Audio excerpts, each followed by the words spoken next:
Send us your champions! Strategi dan diplomasi perang Rasulullah Sallallahu Alaihi Wasallam. Perang adalah bagian dari tahapan dakwah Rasulullah Sallallahu Alaihi Wasallam. Hal ini tidak bisa dihindari total, walaupun Rasul sendiri selalu berusaha menghindari pertumpahan darah. Rongrongan, intimidasi, dan fitnah terus dilakukan oleh musuh yang memaksa Rasul untuk berperang. Perang adalah bagian dari usaha mempertahankan keberlangsungan Islam. Perang yang diikuti oleh Rasulullah Sallallahu Alaihi Wasallam secara langsung sebanyak 27 kali. Diperlukan strategi dan taktik untuk bisa memenanginya. Tulisan ini membahas beberapa strategi dan politik dalam peperangan di zaman Rasulullah Sallallahu Alaihi Wasallam. Selain perang, jalur diplomasi dan perundingan juga ditempuh Rasulullah. Seperti berkirim surat kepada raja-raja dan penguasa negara tetangga.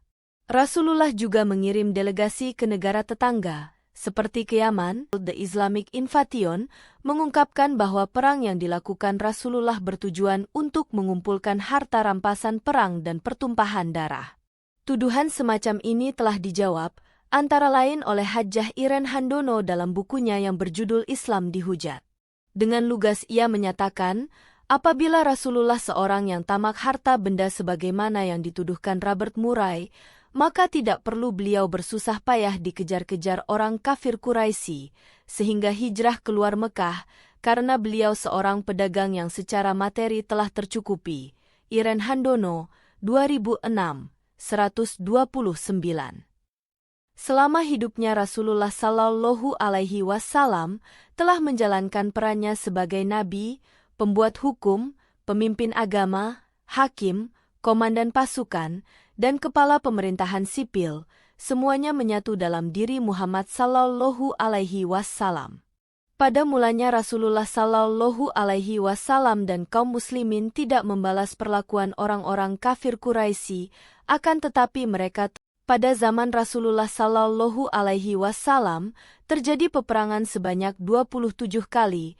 Ini adalah perang yang langsung diikuti oleh beliau, karena selain jumlah tersebut masih ada perang yang mana Nabi Sallallahu Alaihi Wasallam hanya mengutus jenderalnya atau disebut Sariyah.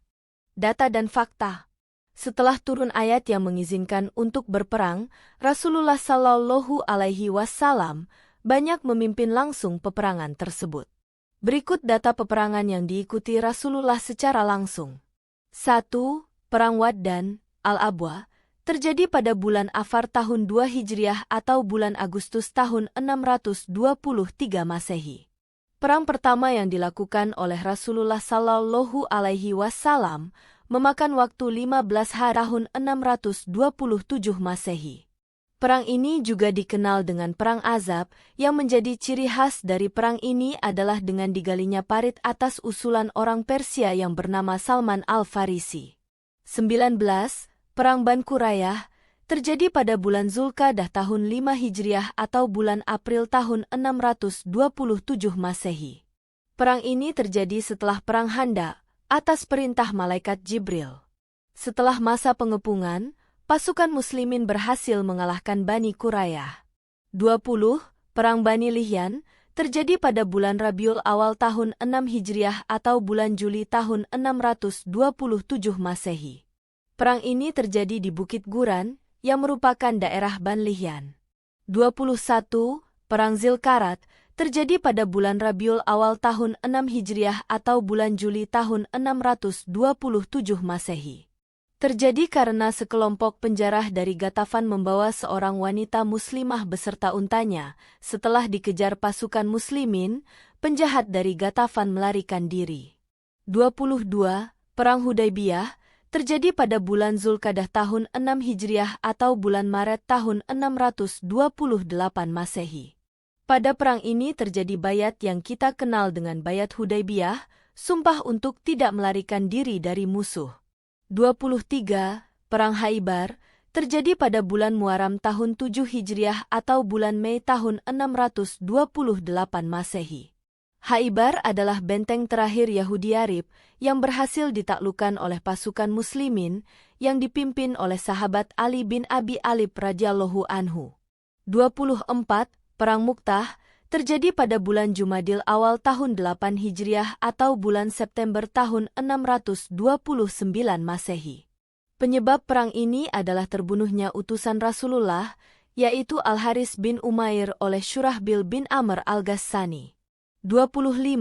Perang Fatu al-Makkah, pembebasan Mekah, terjadi pada bulan Ramahan tahun 8 Hijriah atau bulan Januari tahun 630 Masehi.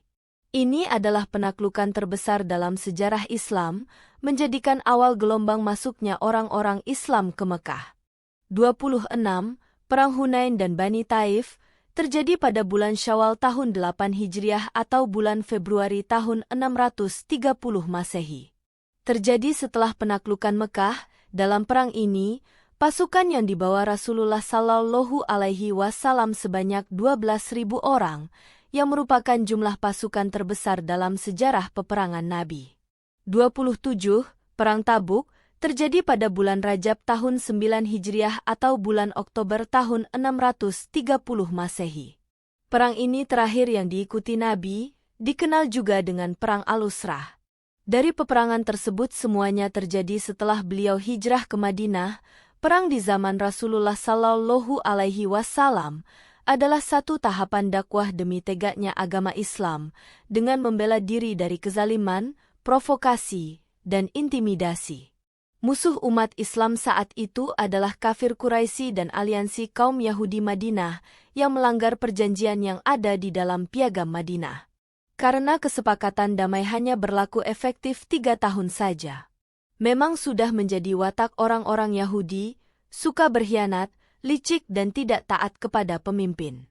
Angkatan perang Islam terdiri dari kaum Muhajirin, kaum Anar, suku Aus dan Khazraj, dan orang-orang Quraisy yang masuk Islam. Pengelompokan pasukan menjadi satu pasukan inti, dengan 2 sayap mengapit di depan dan belakang, telah dikenal sejak zaman Nabi Shallallahu Alaihi Wasallam, bukan berasal dari tradisi Bizantium atau Sasaniyah.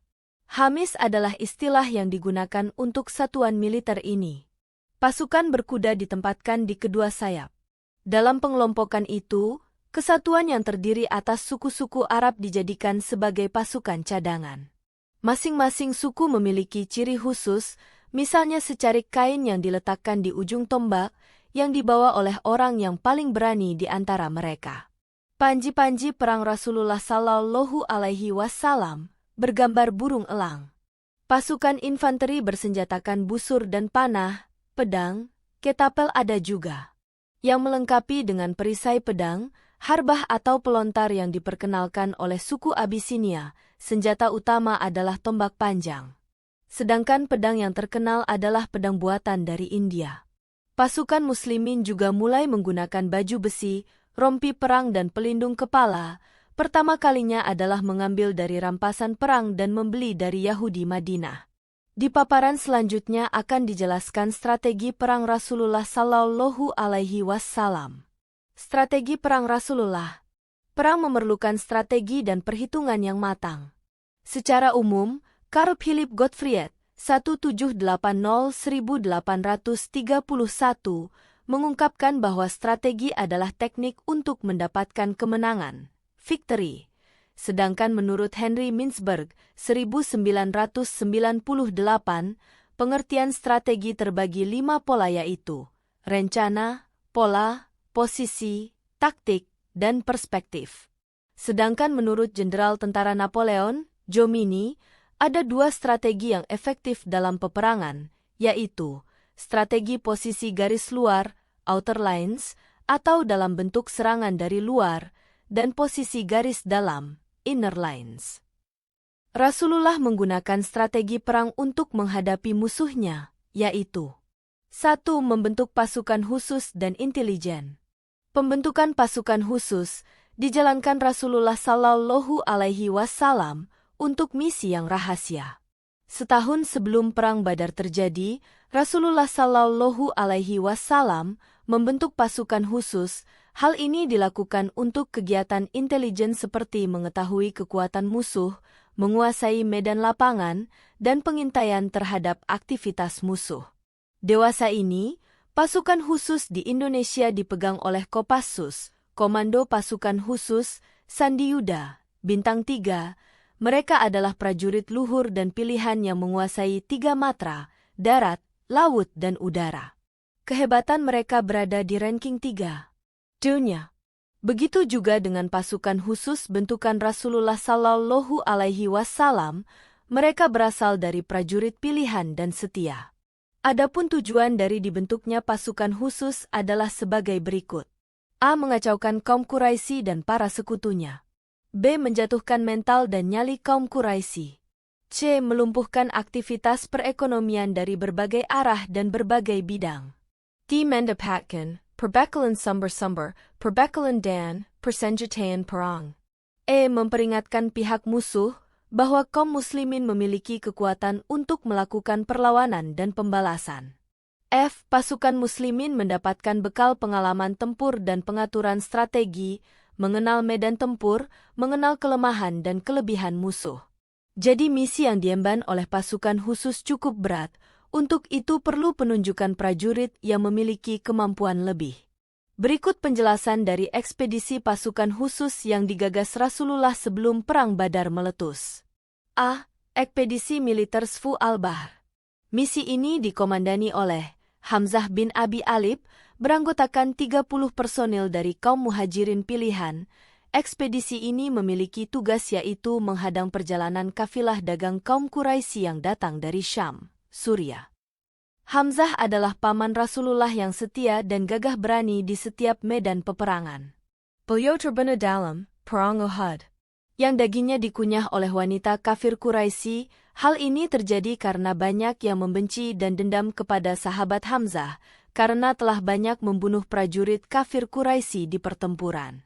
Pada ekspedisi ini, ketika kedua belah pihak bertemu kontak senjata langsung terjadi, duel 1 lawan 1, akan tetapi Majdi bin Amru al-Juhani berhasil melerainya.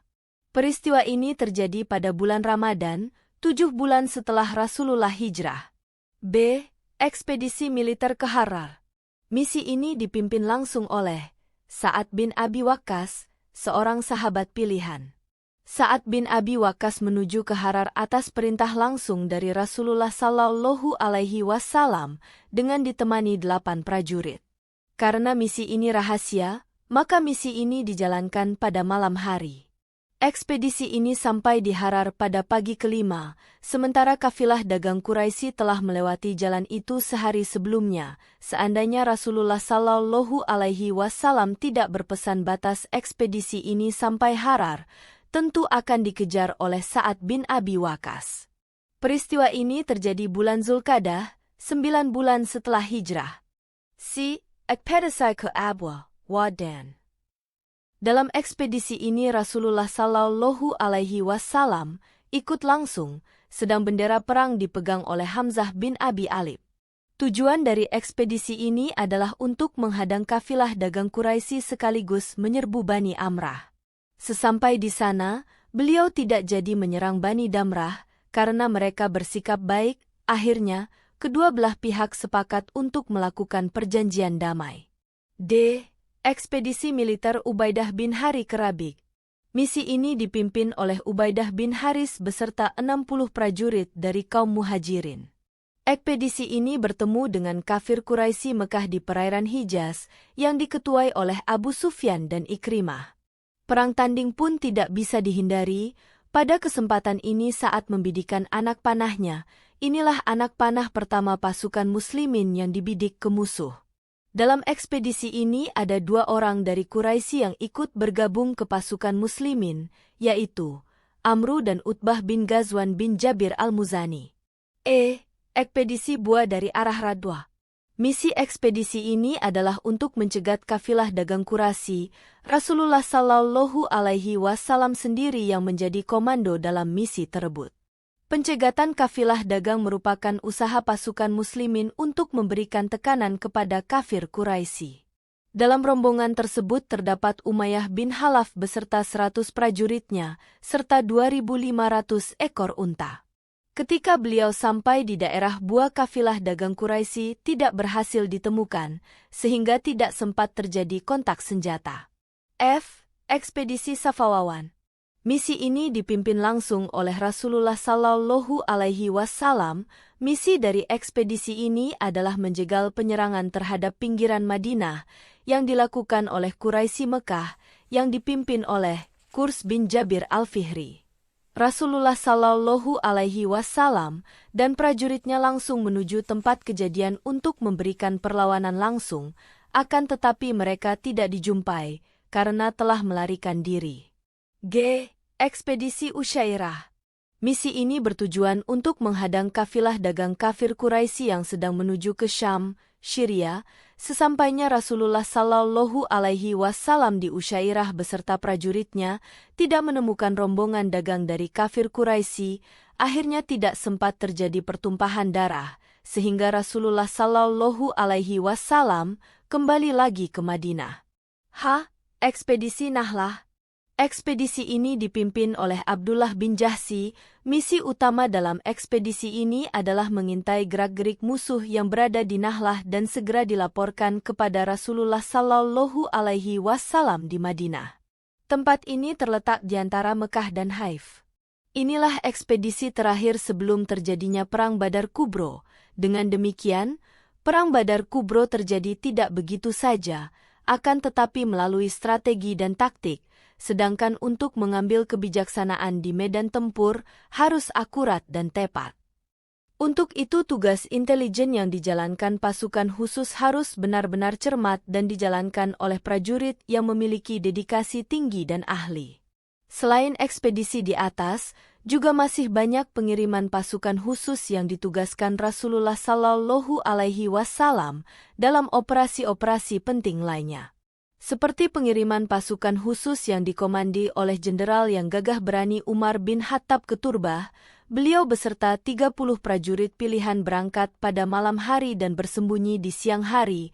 Hal ini dilakukan untuk menjaga kerahasiaan misi.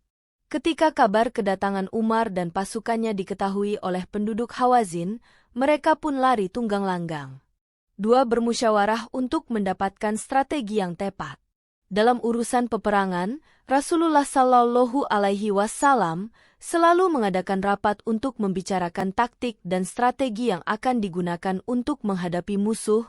Kita bisa melihat dalam Perang Khandaq, setelah beberapa lama musyawarah, akhirnya yang diterima adalah usulan dari Salman Al-Farisi, seorang sahabat dari Persia, seorang sahabat yang cerdik. Dalam musyawarah tersebut, Salman mengatakan, "Ya Rasulullah, seandainya kami, orang Persia, ditawan maka kita akan menggali parit." Usulan jitu tersebut akhirnya diterima Rasulullah Shallallahu Alaihi Wasallam. Strategi penggalian parit dalam dunia militer Arab belum dikenal pada saat itu. Berkat usulan Salman inilah banyak korban dari Quraisy yang mati karena masuk ke dalam parit bersama kudanya, sehingga kemenangan pun akhirnya bisa diraih. Rasulullah Shallallahu Alaihi Wasallam pernah bersabda, "Dalam urusan dunia aku juga manusia biasa." Begitu juga saat Perang Badar, saat itu Rasulullah Shallallahu Alaihi Wasallam telah sampai di sumber mata air Badar dan memutuskan untuk berhenti di situ. Namun salah seorang prajuritnya bernama Hubab bin Munir angkat bicara, "Wahai Rasulullah, mengapa engkau memilih tempat ini sebagai pangkalan kita? Apakah tempat ini ditentukan oleh Allah, sehingga kita tidak bisa maju atau mundur sedikit pun? Atau hal ini bagian strategi dan siasat perang?" Beliau pun menjawab, "Ini sekedar pendapat, strategi dan taktik perang." Hubab berkata lagi, "Wahai Rasulullah, jika demikian halnya, menurutku tidak tepat kita berhenti di sini. Sebaiknya kita terus berjalan hingga mencapai mata air paling dekat dengan perkemahan Quraisy.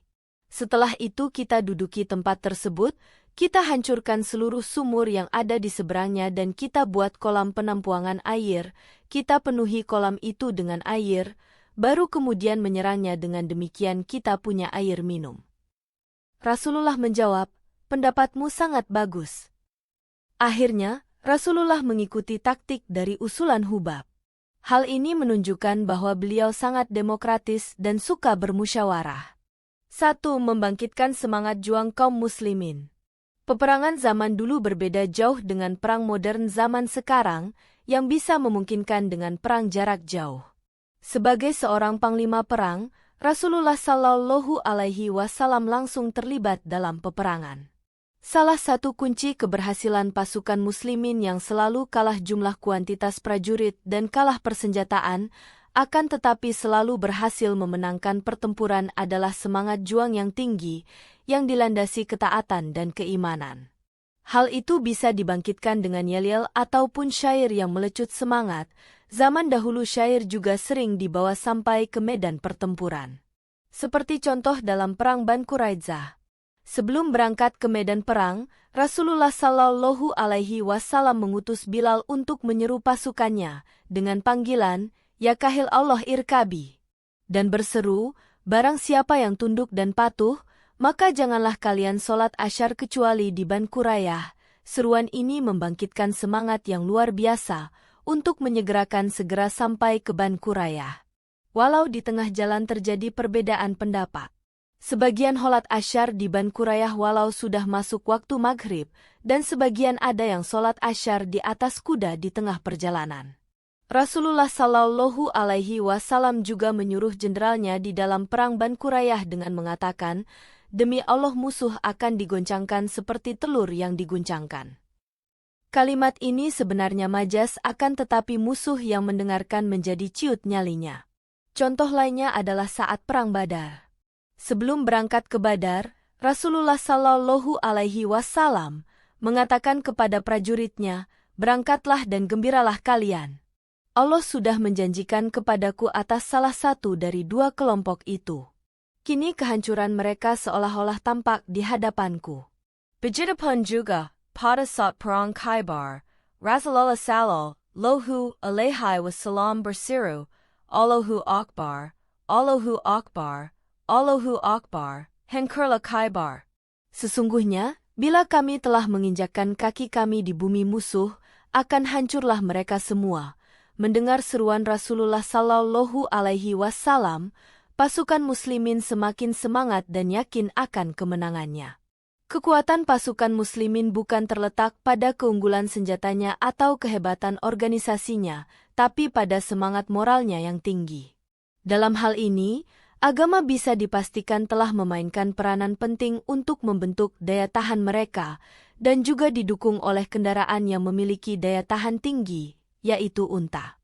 2. Menunjuk jenderal perang pilihan untuk membawa bendera. Pada setiap perang, Rasulullah Shallallahu Alaihi Wasallam selalu mengutus para jenderalnya yang pemberani untuk membawa panji atau bendera perang. Sedang dalam perang Ban Quraiz, Nabi mengangkat Ali bin Abi Thalib radhiyallahu anhu untuk membawa bendera perang. Bendera perang haruslah orang yang hebat dan sakti, karena pada zaman dahulu bendera perang memiliki arti dan lambang yang agung untuk sebuah kelompok atau negara. Dalam beberapa kesempatan Ali bin Abi Thalib radhiyallahu anhu sering mendapat kepercayaan dari Rasulullah Shallallahu Alaihi Wasallam untuk membawa bendera perang. Pilihan ini tidak salah, karena beliau adalah seorang jenderal pemberani, pilih tanding, sakti, pintar, dan cerdik. Beliau juga dijuluki Ftiul Haibar, penakluk benteng Haibar, benteng terakhirnya kaum Yahudi di Yarib yang berhasil dikalahkan pasukan muslimin. Penunjukan Ali radhiyallahu anhu sebagai pembawa bendera dalam perang kali ini, Rasulullah Shallallahu Alaihi Wasallam menunjukkan mukjizatnya. Beliau meludahi kedua mata Ali radhiyallahu anhu yang sedang sakit mata, atas season Allah subhanahu wa ta'ala, paginya mata Ali radhiyallahu anhu sembuh. 3. Melakukan perang urat syaraf terlebih dahulu. Pada perang Ban Qurayyah, pasukannya tidak langsung menyerang ke dalam benteng, karena benteng-benteng buatan kaum Yahudi terkenal kuat dan kokoh. Sebagian pendapat mengatakan pengepungan selama 15 hari, ada juga yang mengatakan 25 hari. Pengepungan ini merupakan perang urat syaraf, Pesai War, untuk menakut-nakuti musuh. Selama pengepungan ini pihak Ban Qurayyah tidak ada yang berani keluar benteng, hanya sesekali pasukan pemanah melepaskan anak panahnya ke arah pasukan muslimin. Karena keteguhan pasukan muslimin dan semangat yang terus membara, maka pihak Ban Qurayyah menjadi ciut nyalinya. Salah satu kelebihan orang-orang Yahudi adalah kemampuan membuat benteng pertahanan yang dikenal kokoh, tebal dan kuat dari serangan. Hal ini juga dibuktikan pada Perang Mesir dengan Israel yang kedua tahun 1973 Masehi. Israel bersembunyi di Benteng Bar-Lev, sebuah benteng yang dibangun dengan ditutupi pasir yang tebal. Beberapa kali militer Mesir meluncurkan roketnya akan tetapi mandul oleh gunungan pasir tersebut. Akhirnya, mereka menemukan titik lemah pasir yang menutupi benteng tersebut, yaitu dengan menembakkan air berkecepatan tinggi, Wote Kenon. Bahkan sampai sekarang militer Yahudi telah berhasil mengembangkan perisai udara, Iron Dome, yang hebat. 4. Mengangkat pejabat sementara. Ketika Rasulullah Shallallahu Alaihi Wasallam akan mengikuti peperangan atau misi keluar kota, beliau selalu mengangkat pejabat sementara untuk mengurusi kota Madinah. Mereka yang dipilih adalah yang handal dan bisa dipercaya. Hal ini dilakukan agar tidak terjadi kekosongan pemimpin. Berikut daftar pejabat sementara yang ditunjuk beliau. 1. Abu Lubabah peristiwa Perang As-Sawiq tahun 2 Hijriah atau 624 Masehi. 2. Utsman bin Affan peristiwa Perang Zu Amar tahun 3 Hijriah atau 624 Masehi. 3. Abu Lubabah peristiwa Perang Bani Kainuka tahun 2 Hijriah atau 624 Masehi. 4. Bin Ummu Maktum peristiwa Perang Buhran tahun 3 Hijriah atau 624 Masehi. 5. Bin Ummi Maktum Perang Uhud tahun 3 Hijriah atau 625 Masehi. 6. Bin Ummi Maktum Perang Hamra al-Asad tahun 3 Hijriah atau 625 Masehi. 7. Abu Zar al-Ghifari Perang Zatur Rika tahun 3 Hijriah atau 624 Masehi. 8. Abdullah bin Ubay bin Salul Perang Badar akhir tahun 4 Hijriah 626 Masehi. 9. Bin Ummi Maktum Perang Ban Qurayyah tahun 5 Hijriah 627 Masehi. 10. Bin Ummu Maktum Perang Ban Lihyan tahun 6H 627 Masehi. 11. Abu Zar al-Jafari Perang Bani Mus Alik tahun 6H 627 Masehi. 12. Numailah bin Abdullah Alai Perang Hudaybiyah tahun 6 Hijriah atau 628 Masehi. 13. Numailah bin Abdullah Alai Perang Haibar tahun 7 Hijriah atau 628 Masehi. 14. Uwaif bin Al-Aba Ad-Daili Umroh yang tertunda tahun 7 Hijriah atau 628 Masehi. 15. Abu Ram bin Huwain bin Utbah Perang Kabilah Huza'ah tahun 8 Hijriah atau 629 Masehi. 16. Attab bin Usaid bin Abu Al-Iz Perang Hunain tahun 8 Hijriah atau 629 Masehi. 17. Muhammad bin Maslamah Al-Anari Perang Tabuk tahun 9 Hijriah atau 630 Masehi. Dalam tradisi perang zaman Rasulullah Shallallahu Alaihi Wasallam, untuk memulai pertempuran yang melibatkan banyak prajurit, diawali dengan perang 1 lawan 1.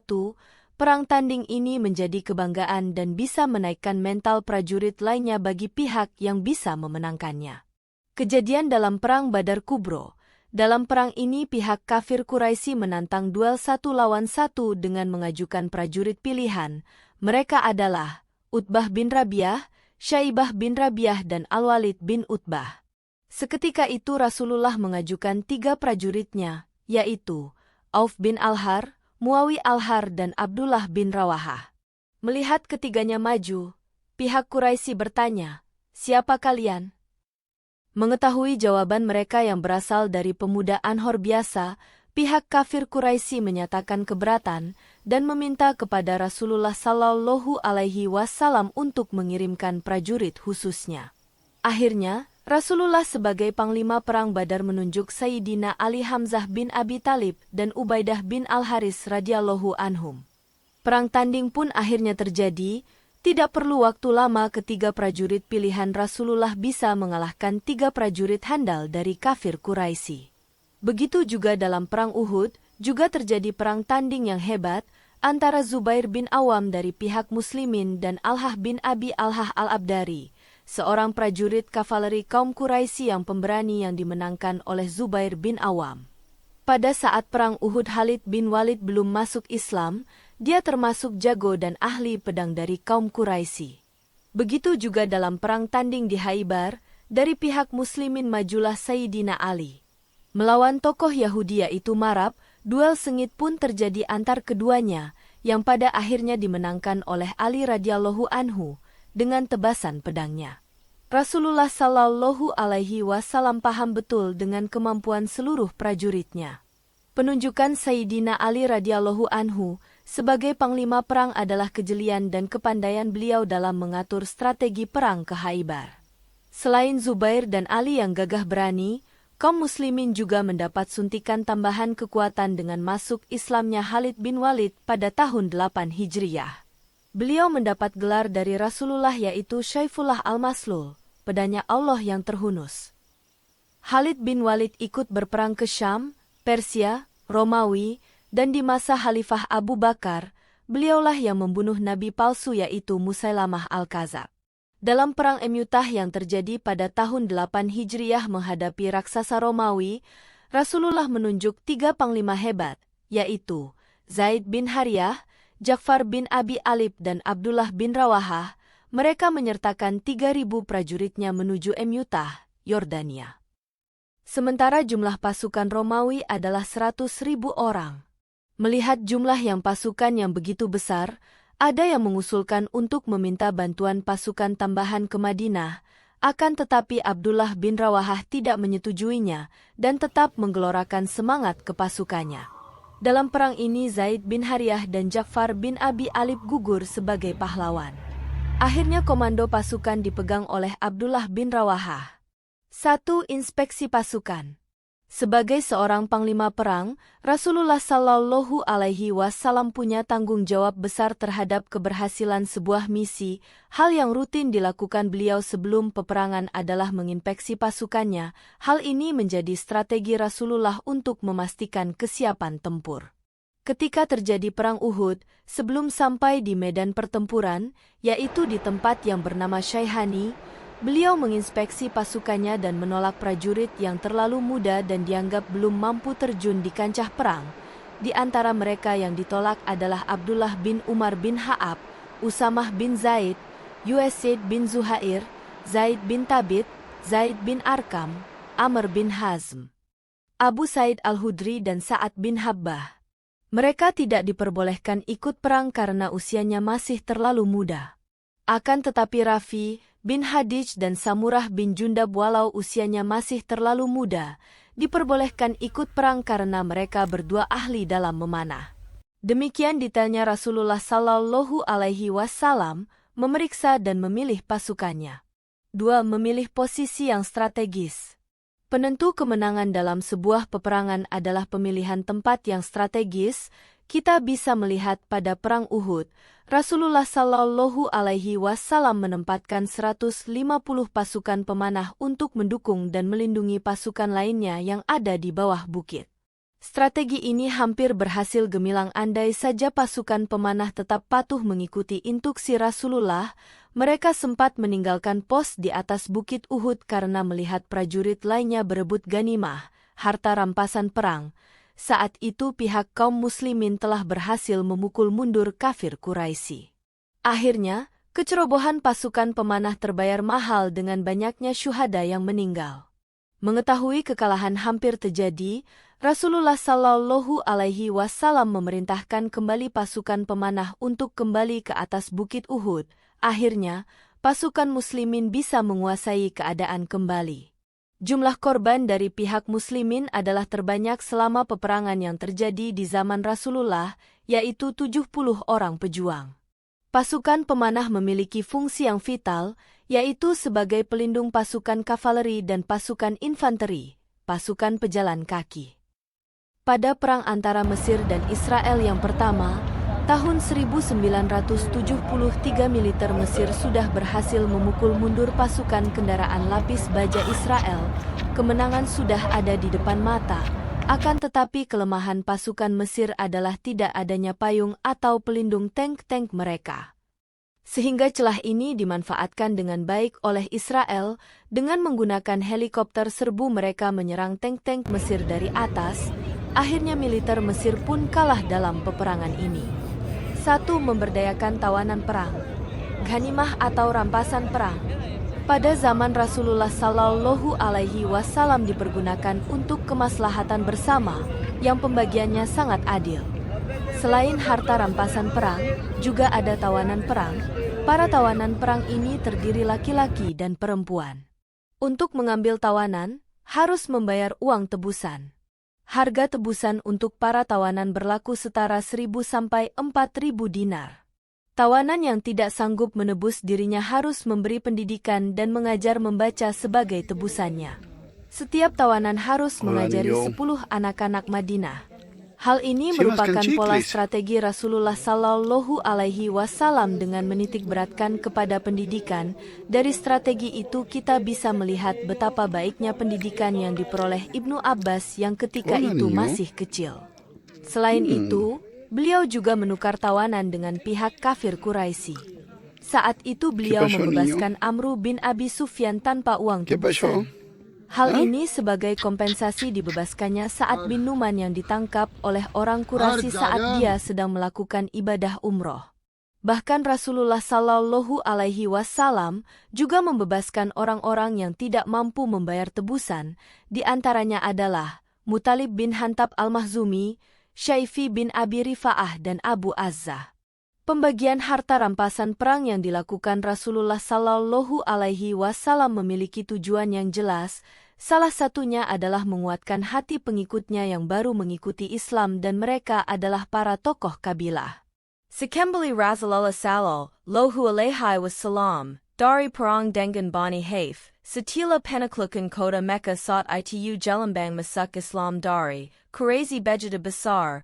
Rasulullah Sallallahu Alaihi Wasallam membajai seratus untuk kepada Abu Sufyan bin Harb, Muawiyah bin Abi Sufyan, Hakim bin Hizam, Nu'air bin Al-Haris bin Hizyam, Suhail bin Amr, Huwai bin Abdul Uzza, Allah bin Yariya Akafai, Uyayna bin bin Huzafa bin Badr, Habiz at-Tamimi, Malik bin Auf an-Ridan, Affan bin Umayyah.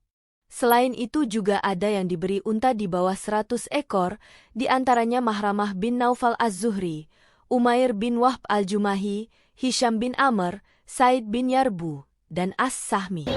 Pembagian yang tidak biasa ini menimbulkan pertanyaan dari beberapa sahabat yang ikut berperang karena merasa tidak adil.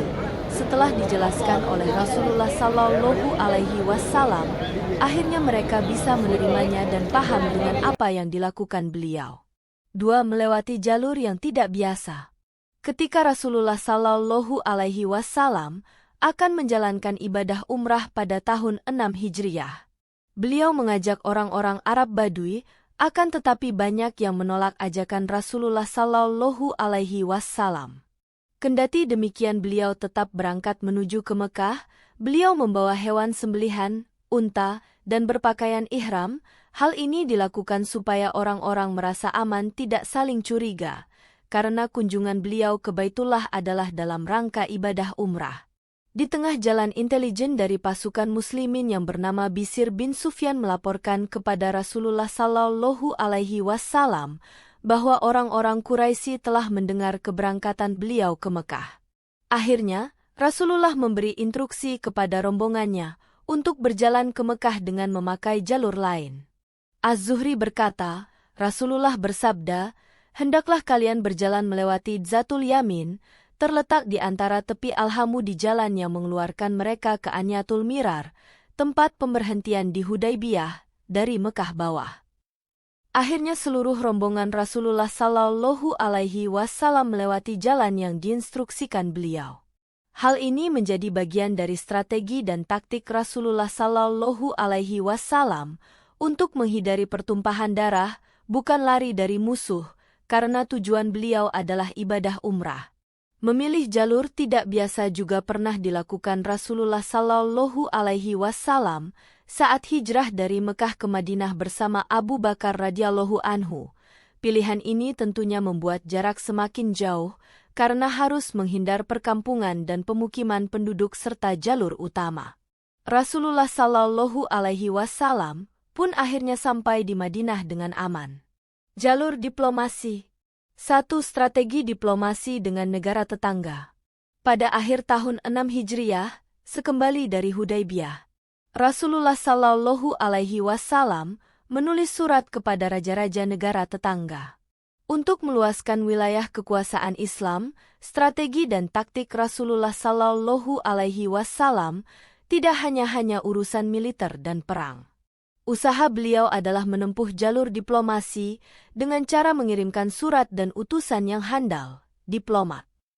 Untuk menguatkan keaslian surat, beliau membubuhi surat tersebut dengan stempel dari cincin yang beliau pakai. Berikut adalah surat-surat yang dikirim Rasulullah Shallallahu Alaihi Wasallam kepada penguasa negara tetangga. A.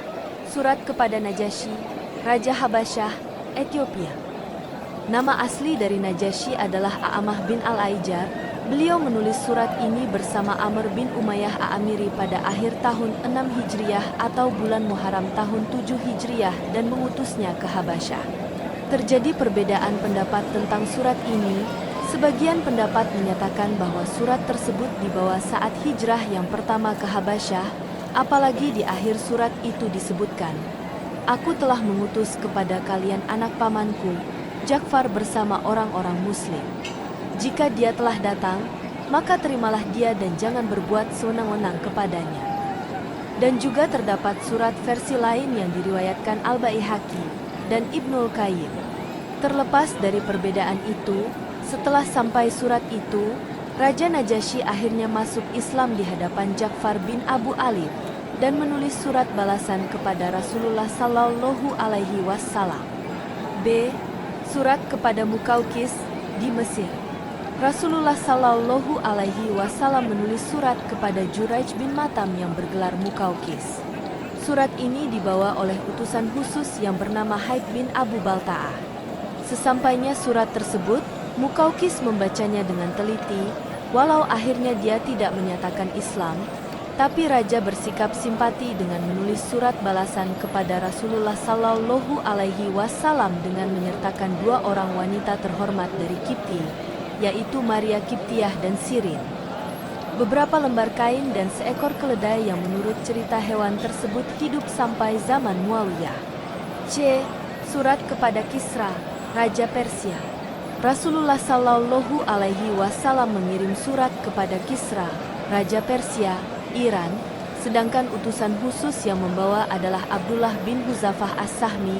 Surat tersebut tidak disampaikan langsung, akan tetapi disampaikan kepada pemimpin di Bahrain, yang kemudian menyampaikannya ke Raja Kisra. Sesampainya surat langsung dibaca oleh Raja Kisra, dan surat itu dirobek-robek. Dengan congkak dia berkata, "Seorang budak yang hina dari rakyatku pernah menulis namanya sebelum aku berkuasa." Setelah mendengar apa yang dilakukan Kisra, Rasulullah Shallallahu Alaihi Wasallam bersabda, "Allah akan mencabik-cabik kerajaannya." D. Surat kepada Kayar, Raja Romawi.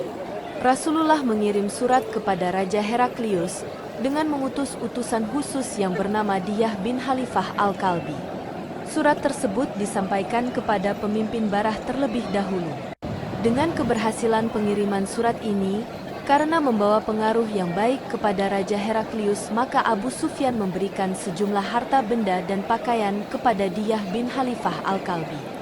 Di tengah perjalanan dia berpapasan dengan perampok dari Bani Juzam dan merampasnya harta tersebut. Ketika Rasulullah Shallallahu Alaihi Wasallam mendengarkan berita ini, beliau mengutus Zaid bin Hariyah bersama 500 orang pasukan. Setelah mengalami pertempuran hebat, akhirnya harta yang dirampas bisa direbut kembali dan mendapat rampasan perang yang banyak, di antaranya 1.000 ekor unta, 5.000 ekor domba, 100 tawanan wanita. A.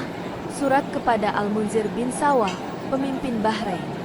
Rasulullah Shallallahu Alaihi Wasallam menulis surat kepada Al-Munzir bin Sawah berisi seruan untuk masuk Islam.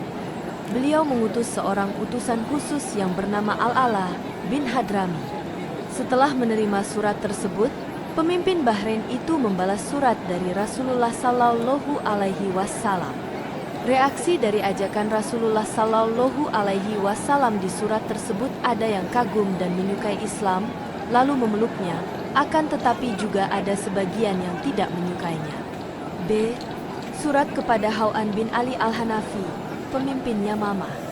Rasulullah menulis surat kepada Hau'an bin Ali al-Hanafi, seorang pemimpin Yamamah, sedangkan utusan khusus yang menyampaikan surat tersebut adalah Salih bin al-Amiri. Penguasa Yamamah tersebut menyambut utusan Rasulullah Sallallahu Alaihi Wasallam dengan baik dan menulis balasan surat kepada Rasulullah Sallallahu Alaihi Wasallam. Dari Yamamah inilah Nabi palsu, Musailamah al-Kadzab berasal, yang mati ditumpas oleh pasukannya Khalifah Abu Bakar radhiyallahu anhu. C. Surat kepada Al-Hari bin Abu Syamr al-Ghassani, pemimpin Damaskus. Rasulullah Sallallahu Alaihi Wasallam menulis surat ajakan masuk Islam kepada Al-Hari bin Abu Syamr al-Ghassani, seorang penguasa Damaskus pada saat itu. Beliau menunjuk utusan khusus untuk yang bernama Syuja bin Wahb dari Bani Asad bin Huzainah. Kesan penguasa Damaskus tidak ramah dan tidak mau masuk Islam. D. Surat kepada Raja Oman. Rasulullah menulis surat kepada Raja Oman. Jaifar dan Abdu keduanya adalah putra Al-Gulandi Al-Uzdi, penguasa Oman. Utusan khusus yang membawa surat adalah Amr bin Esh yang akhirnya menjadi gubernur Mesir. Setelah membaca surat, kedua penguasa Oman menyatakan keislamannya. 1. Mengirim delegasi ke negara tetangga. Salah satu strategi Rasulullah Sallallahu Alaihi Wasallam dalam mengembangkan Islam adalah dengan mengutus sahabatnya ke berbagai daerah. Misinya adalah menguatkan keimanan, mengajari hukum Islam, baca tulis dan memperkokoh persaudaraan dan persatuan umat muslim. Pada saat peristiwa Haji Wada, Rasulullah Sallallahu Alaihi Wasallam mengutus Mu'adz bin Jabal dan Abu Musa al-Asy'ari ke Yaman. Sebelum keduanya berangkat, beliau bersabda, "Permudahlah dan jangan dipersulit. Sampaikan kabar gembira, jangan menakut-nakuti dan hendaklah kalian bekerja sama dengan baik." Setelah mengucapkan kata-kata tersebut, Rasulullah berkata kepada Mu'adz bin Jabal, "Sesungguhnya engkau akan datang kepada golongan ahli kitab. Apabila engkau menjumpai mereka, serulah mereka untuk mengakui bahwa tiada Tuhan selain Allah dan Muhammad adalah utusan Allah. Jika mereka mematuhimu, beritakanlah kepada mereka bahwa sesungguhnya Allah telah mewajibkan salat 5 kali dalam sehari semalam. Jika mereka mematuhimu semua perintahmu, beritahukanlah bahwa Allah telah mewajibkan sedekah kepada mereka mematuhimu, peliharalah kehormatan harta benda mereka. Takutlah akan doa orang yang teraniaya, sebab tidak ada yang menghambat antara doanya dengan Allah." Beliau juga menjelaskan tentang ukuran diwajibkannya zakat. Setelah dinasehati oleh Rasulullah Sallallahu Alaihi Wasallam, keduanya segera bergegas ke Yaman. Inilah pertemuan terakhir mereka dengan Rasulullah Sallallahu Alaihi Wasallam. Selain itu, Rasulullah juga mengirimkan Khalid bin Walid ke lokasi Al-Uzza yang terletak di Nahlah. Al-Uzza adalah rumah yang didua-duakan oleh kaum Quraisy, kaum Kinanah dan kaum Muar. Sedangkan penjaganya adalah Bani Syaiban dan Bani Sulaim, 41. Selain itu, beliau juga mengirim Usamah bin Zaid ke Palestina. 2. Menerapkan sistem perundang-undangan. Rasulullah Sallallahu Alaihi Wasallam tinggal di Madinah, yang terdiri dari banyak suku dan golongan diantaranya Muhajirin, Anhar, Aus dan Khazraj, Bani Nadir, Bani Kainuka, Bani Quraidah dan lainnya. Kota ini dulunya bernama Yarib, karena yang membangun adalah Yarib bin Mahlail bin Iram bin Abil bin Iwa bin Iram bin Nuh. Setelah Rasulullah Sallallahu Alaihi Wasallam hijrah, beliau membangun kehidupan dan tatanan sosial dengan sebuah piagam Madinah yang berisi kesepakatan dan fakta perjanjian antara penduduk Madinah. Semangat yang diusung dalam piagam tersebut adalah kebersamaan, persatuan, saling melindungi dan tidak ada diskriminasi. Semuanya sama di hadapan hukum. Piagam Madinah ini bertahan 3 tahun, karena setelah itu, Yahudi Madinah mengingkari isi perdamaian dalam piagam tersebut. Piagam ini memiliki arti penting bagi sejarah berdirinya negara Madinah. Tak heran bila piagam ini selalu menjadi rujukan para peneliti modern yang mempelajari dan mengkaji sistem pemerintahan yang pernah diterapkan oleh Rasulullah Sallallahu Alaihi Wasallam di Madinah. Piagam ini adalah perjanjian damai dengan lain agama, suku dan etnis pertama kali di dunia. Salah satu isi dari piagam tersebut adalah, orang-orang Yahudi adalah satu umat dengan orang-orang mukmin. Bagi orang-orang Yahudi agama mereka, dan bagi orang-orang Muslim agama mereka, termasuk pengikut mereka dan diri mereka sendiri. Hal ini juga berlaku bagi kaum Yahudi. Seandainya piagam ini masih dijalankan umat Muslim dan umat Yahudi di Palestina, maka keamanan dan stabilitas akan segera tercipta di sana. Penyetop. Dari seluruh peperangan Rasulullah Shallallahu Alaihi Wasallam yang beliau ikuti secara langsung, seluruhnya dimenangkan pihak kaum muslimin, hanya di dua peperangan yang mana pasukan muslimin hampir kalah, yaitu Perang Uhud dan Perang Hunain. Di Perang Uhud pasukan pemanah tidak mengikuti komando Rasulullah Shallallahu Alaihi Wasallam untuk tetap tinggal di Bukit Uhud. Padahal posisi mereka sangat vital. Sedangkan pada Perang Hunain, pasukan muslimin yang saat itu berjumlah 12.000 orang merasa sombong karena jumlah mereka lebih banyak. Dalam dua peristiwa tersebut, peperangan hampir saja dimenangkan oleh pihak lawan. Belajar dari strategi Rasulullah Shallallahu Alaihi Wasallam bahwa kemenangan di medan pertempuran tidak selalu ditentukan oleh jumlah pasukan dan persenjataan yang lengkap. Hal ini bisa dilihat dari setiap peperangan Rasulullah Shallallahu Alaihi Wasallam yang selalu kalah dalam kuantitas prajuritnya.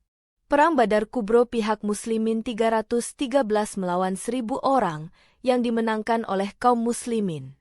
Semangat juang yang tinggi, ketaatan dan keimanan menjadi dorongan dalam memenangi setiap peperangan.